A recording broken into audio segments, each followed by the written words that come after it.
Good afternoon, this is Decolation and welcome to my channel. Today we're going to do a couple upgrades to my 2015 Ford Taurus SHO. I did a few more a few weeks ago, but my SD card failed on my GoPro, so I lost all the footage. But today I'm going to do a recap over all of the things that I did do before, and I'm going to kind of give you a little instructional tips that I learned throughout the process of doing those installations. And today we're gonna also add an oil catch can and some gauge pods to the car. All right, so the first thing you'll notice is I installed the Roush cold air intake. And before I installed this, I pulled out the old stock air box. It's pretty simple. There's just a couple screws on the top of the case. You pull out the filter and then you remove, there's two screws that are right here, and that's how you remove the entire air box, and then you just disconnect it from this coupling right here. When I removed the old air box, oh, and you also disconnect the mass airflow sensor, but when I disconnected the old air box, then I changed the thermostat. So if you look right here, there's this little silver housing. There's two, I believe, 7mm bolts to unscrew the thermostat housing, and you remove that. You want to make sure when you're changing the thermostat on these cars, just from personal experience, when you pull that out, it's going to piss out a lot of coolant. So make sure you have some rags or some towels down there and plenty of replacement coolant on hand to refill your coolant reservoir. Next thing I did was I replaced the spark plugs. So to get to the spark plugs, you can take off this, remove this plastic cover. All right, so spark plugs are pretty simple to get to. Your first three banks, very simple to get to. I found that you have to remove this high pressure fuel pump insulating piece, pull it off, and you can get to these two easier. You don't have to disconnect it or anything, you just need to pull this cover off. And then the back three spark plugs, these are a little bit more of a pain to get to, but there's one right here, one right here, and one right here. In order to get to those, I had to remove this pipe, disconnect this to get to these first two. And you want to kind of wiggle and move this wiring harness around to get a clean shot to it. To get to this last one right here, you also have to disconnect this pipe from this junction right here, this junction right here, and unbolt it from here, and then it gives you a little bit of flex room so you can move this pipe around and you can get to this last spark plug. And that's pretty much what I did, and I went with the gear head tune. I'm very satisfied with what they've done. And before I dump anything in the oil, put that back over there. But I was very pleased with the way the tune performs. They're one of the few that keeps the auto fuel octane sensing features intact, and very pleased with the results. So today, what we're gonna do, first thing we're gonna do is we're gonna install an oil catch can. It's gonna go right here. It's a Livernois style oil catch can. Got it from my buddy. Very simple install. All it is catch can, this bolt right here. You're gonna need a 15mm socket, and I got 3/8 drive, so a 3/8 drive ratchet, and that's pretty much it. And I'm gonna switch you guys to my forehead cam so I can have both my hands free, and then we're gonna install this. All right, guys, so now we're gonna get started. So we're gonna start with the 15mm socket. We're gonna take off this front strut bar bolt.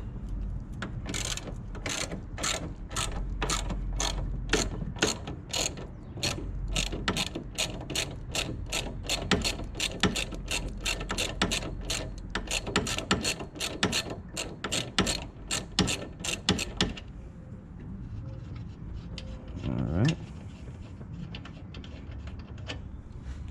Next, I'm gonna grab our catch can, slide it over this bolt, reattach the bolt,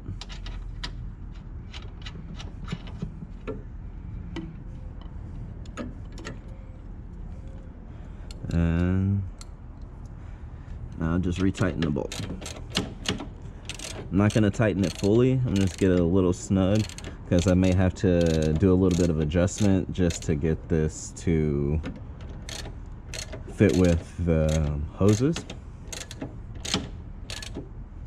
Alright, so snug, but still a little bit of play. Alrighty. So we're going to get our two hoses. So these two hoses are what I'm going to replace this hose right here. So Ford has this really easy quick connectors that you just push and pull, and the same on this bottom one right here. Just kind of push it and slide it right off. Pretty simple. You got to be careful with these because they are a brittle plastic. You got to be very careful with these.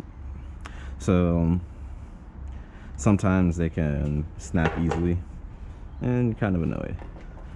So the first hose will go right here. This is the shorter hose. And this also has the same style connector as the Ford. So, but this one you just push it and it makes a connection. And same right here. Push it and it makes connection. And I added the hose clamps because I want to make sure that this doesn't leak in any way, shape, or form.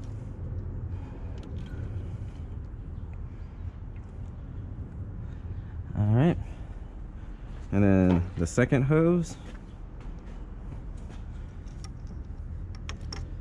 we're gonna route it through here.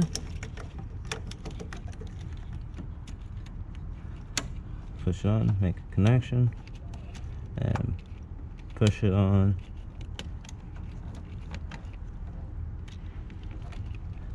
And make a connection. Pretty simple.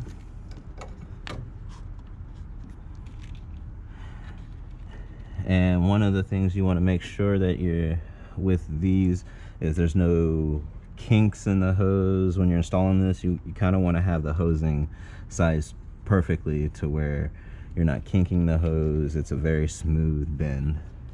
But that's pretty simple. Now that we have the hoses connected, forgot one more thing. You need a flathead screwdriver.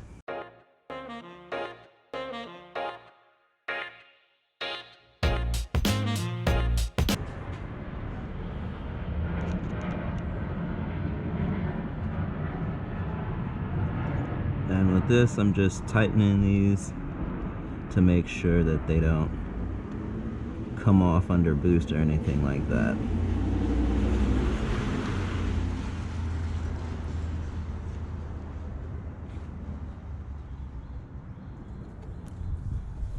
And when you tighten these, you always want to make sure you tighten, you orient the nut so you can easily tighten and loosen it while it's already in the car. These aren't necessarily as important because you can disconnect them at these ends, but other type of hoses that you're putting hose clamps on, it's very good practice to tighten these in an orientation that you can reach them later.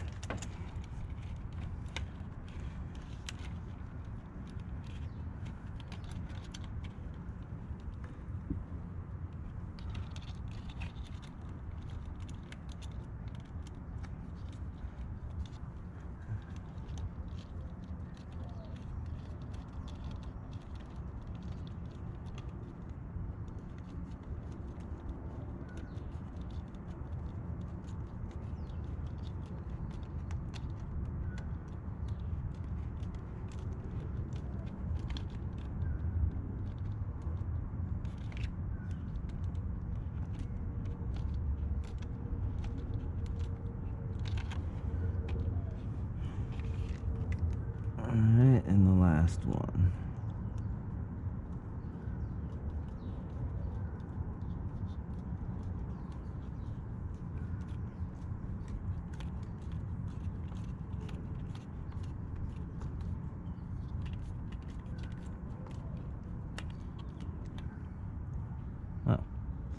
All right, cool. So now that it's all attached, so when I'm ready to, the first week or two, I'm going to check this very frequently, see how much oil is getting recirculated back into my intake, which is, that's one place that you don't want oil to go. It's back into your intake, but for emission control systems, that's kind of just what modern cars have gone to. So this is what you can do to combat the early wear on your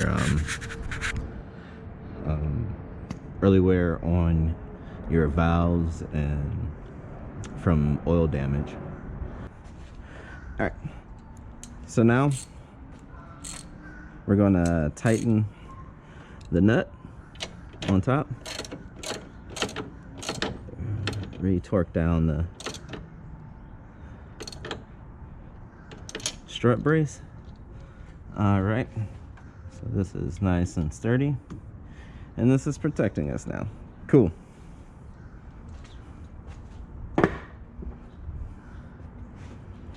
All right, so now I'm gonna reinstall the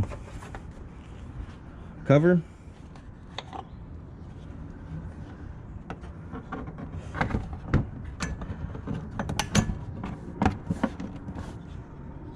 Don't know why cars these days went with these engine covers.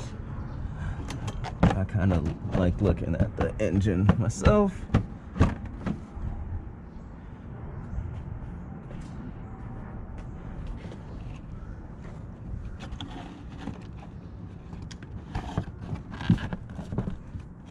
There we go. Nice and snug.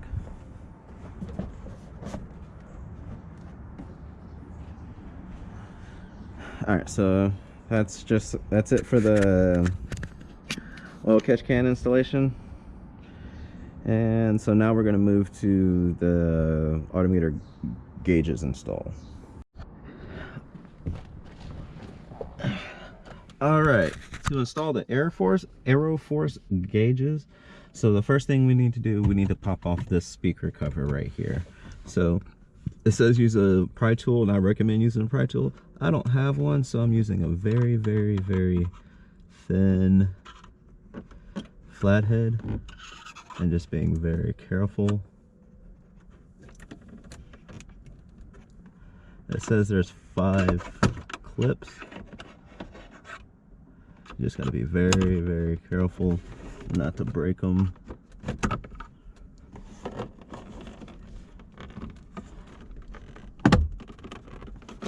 And just be gentle.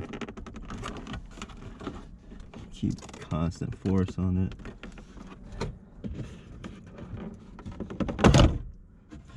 And there we go.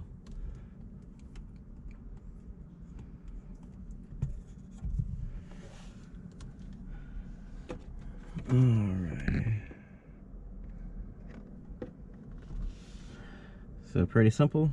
And once you get this clip out, I'm gonna take this to my workbench and we're gonna start modifying this this speaker. All right, so here goes the template right here, and I just kind of pushed it through the tabs so I can get a clean drilling surface. And it says use the holes number 1 for a straight on view and holes number 2 for the gauge pods to angle towards the driver. And I have to drill this hole for the wires coming through this speaker cover.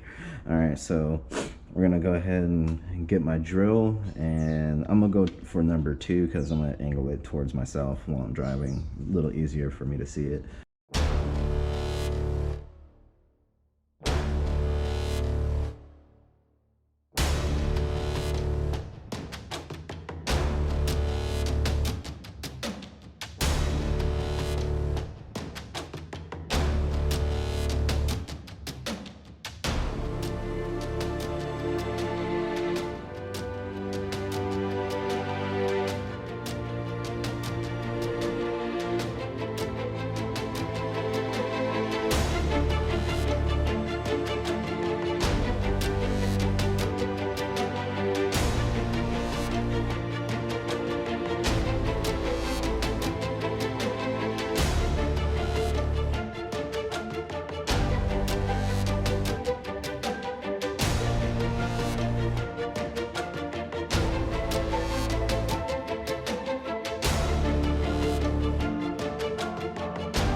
Alright, so when they send this out, they don't really give you a easy way to mount them. These little clips are the ones that come within the box. They aren't really conducive to mounting them in here. They don't really fit. Like, there's no real way you can get them to work. So I decided that I'm going to super glue them onto here. So I'm just going to do a little bead around this little lip because that's where it makes contact.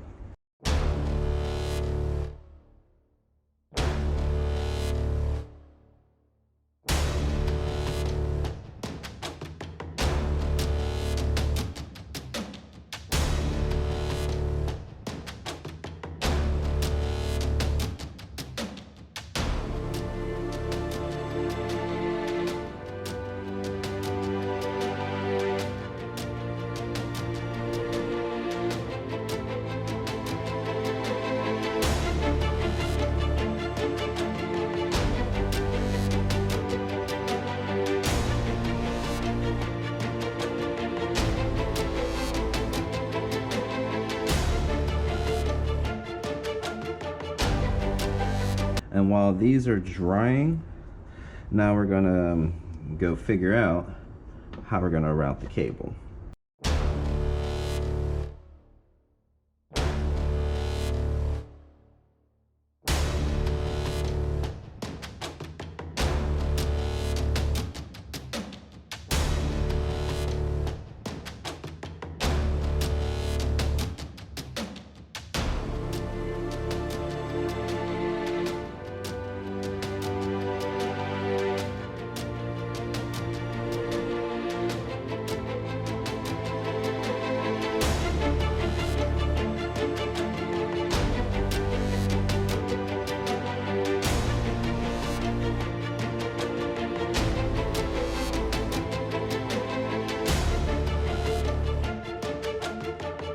So that's installed for right now. We're gonna tweak it, get placement of wires a little bit better, but that'll be it for right now. So now that I'm finished with the install of the new gauges, so I kind of see what the setup looks like now. Very clean. I ended up having to take off all these panels right here, not the shifter. You just put it back in into neutral. These two panels come off first, and then there's a bunch of 7mm screws all to take all of this stuff off. To take this screen out, you also have to remove this panel right here, this panel right here, pop it up, and it's easier if you kind of just pry right here and kind of pop it up and then let it slide. And there's a couple screws under here as well. So it took a little time. It was a little time consuming. I did it all off camera, but yeah, I went to get that up there. I just ran the wires kind of down behind the screen, and it goes down under here and then comes out through here, and I have it just kind of zip tied and plugged into there, and they work pretty well. There's but all right, so my 4 gauges, this is actually a really cool setup. This is the 4 things that I always care to look at when I'm driving, especially if I'm driving spiritedly. The top one is boost pressure or engine vacuum, depending on if I'm under boost or not. The bottom one is battery voltage. The top one on this side is coolant, and the bottom one on this side is intake air temperature. So I think it puts those numbers right in a good spot. And the buttons on the side, when you select them, it goes through a different list of things that you can select. The one on the right controls the bottom one, the one on the left controls the top one. Same for both gauges. All in all, I think this was a pretty worthwhile investment. I look at these gauges more than almost anything else, so I think it was definitely worthwhile. Alright guys, so appreciate you guys watching the videos. If you have any questions, comments, leave them down below. Don't forget to subscribe, hit the notification bell, and appreciate you guys for following me. This is just kind of what I enjoy doing, so have a good one. Peace.